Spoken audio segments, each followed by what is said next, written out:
O Tribunal Regional Eleitoral cassou a chapa do PTB em Serra Azul por fraude nas candidaturas femininas. Com essa decisão, o vereador eleito pelo partido, que não tem nada a ver com essa situação, terá que deixar a cadeira do Legislativo.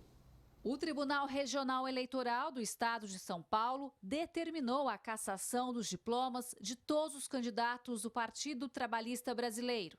Decretou a nulidade dos votos recebidos com a determinação de recontagem total com o novo cálculo do quociente eleitoral.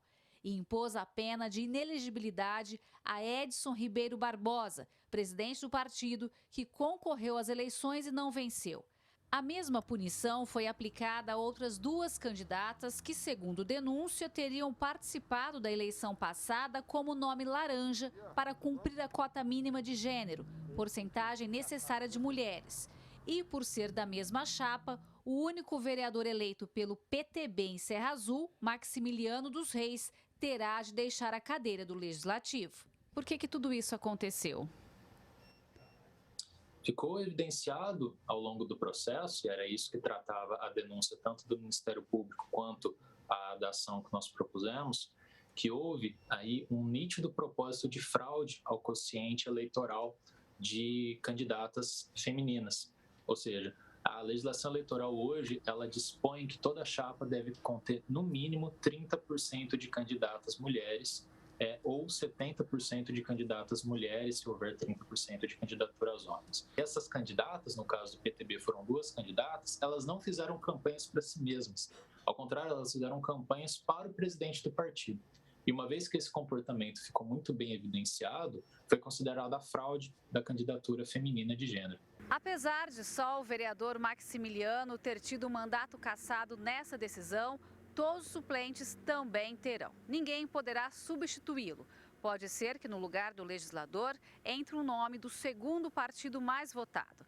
Mas tudo isso ainda depende do que vai acontecer daqui para frente. Agora a gente inicia um procedimento que é conhecido na Justiça Eleitoral como retotalização dos votos. Os votos eles têm que ser recontados, ainda que seja uma conta simples, de tirar daquele total de votos os votos do PTB, eles precisam ser recontados para que seja formulado um novo quociente eleitoral, um novo quociente partidário para todos os partidos.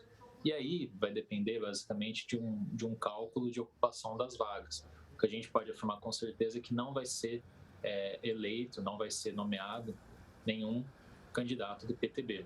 A pena de não poder se candidatar a cargos políticos por 8 anos foi aplicada somente aos 3 nomes envolvidos na fraude. Não cabe ao vereador eleito Maximiliano. Porém, ele já deve deixar a cadeira antes mesmo de entrar com recurso por estar com o mandato cassado. Caso consiga reverter a decisão, aí sim retornará. Para os eleitores, uma situação confusa que gera insegurança. A conduta errada de um, de outro, ele vai perder o mandato dele. É errado.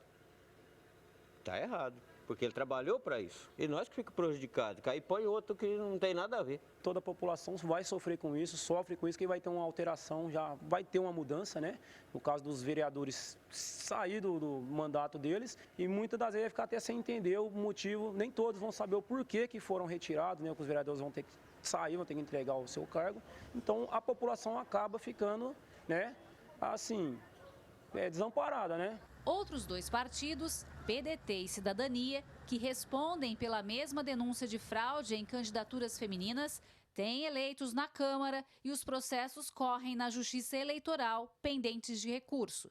Dependendo das decisões futuras, pode acontecer uma reviravolta no Legislativo da cidade, uma reconfiguração total das cadeiras. A gente tem que levar em conta que os partidos são muito responsáveis por aquilo que eles fazem. E no momento que eles agem dessa forma, eles estão colocando em xeque a confiança que a população deposita neles. Gislene Lopes, de Serra Azul, para o Jornal da Clube. A defesa que representa o partido não foi encontrada. Já a presidência da Câmara de Serra Azul não se manifestou até o fechamento desta edição. Ao vivo agora, a Alice Carvalho traz outras informações para a gente. Alice? André, pois é uma situação tão complicada em uma cidade de pouco mais de 15 mil habitantes. Para falar mais sobre esse assunto, aqui comigo está o advogado Luiz Vicente Correia. Doutor, muito boa tarde. Todo esse impasse gera uma instabilidade política no município? não tem a menor dúvida que gera este impasse que você me pergunta.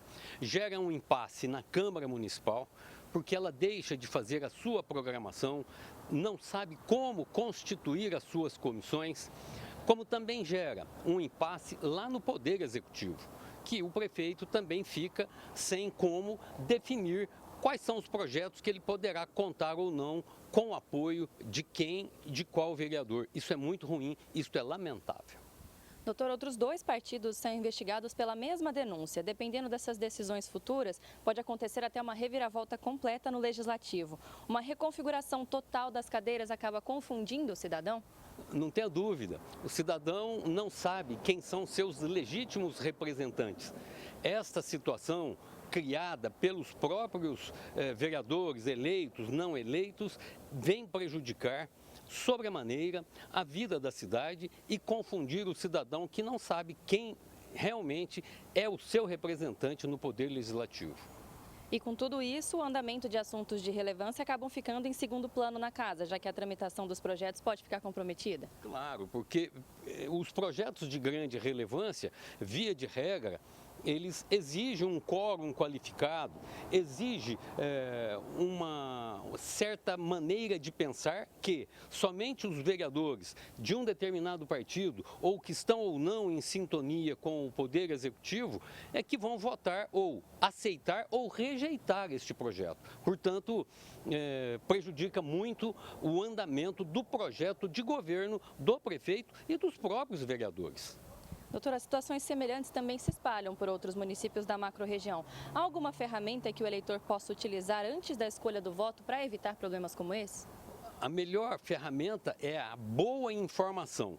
Se colher as melhores informações sobre os seus candidatos, para depois fazer uma votação e fazer uso deste instrumento chamado voto, que é um instrumento selecionador, é um instrumento de grande valor e de grande potencial na melhor escolha dos seus representantes, para evitar que esse tipo de situação continue acontecendo, o que é lamentável nos dias de hoje, esse tipo de leviandade na maneira de se proceder, na configuração das chapas, burlando ou não as cotas, ou as cotas raciais, ou as cotas de gênero. Isso é muito ruim, prejudica a cidade, basta ver o que está ocorrendo com o município de Serra Azul. Justamente, doutor, esse impasse ocorre por supostas fraudes nas candidaturas femininas. É uma questão que precisa ser revista, já que ela não está garantindo a representatividade das mulheres nas eleições? Na verdade, ela precisa ser mantida. Os tribunais é que estão realmente dando sustentação a essa representação feminina no parlamento brasileiro.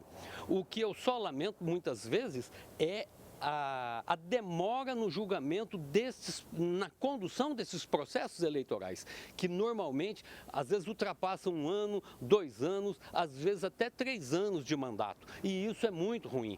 Então, eles precisam ser abreviados, criando-se uma estrutura para julgar somente aqueles casos. E mais do que isso, o eleitor ele precisa realmente buscar melhores informações sobre os seus candidatos para evitar que esse tipo de comportamento aconteça. E mais do que isso, denunciar, conhecer a legislação e denunciar a quem de direito. Este é o dever do cidadão.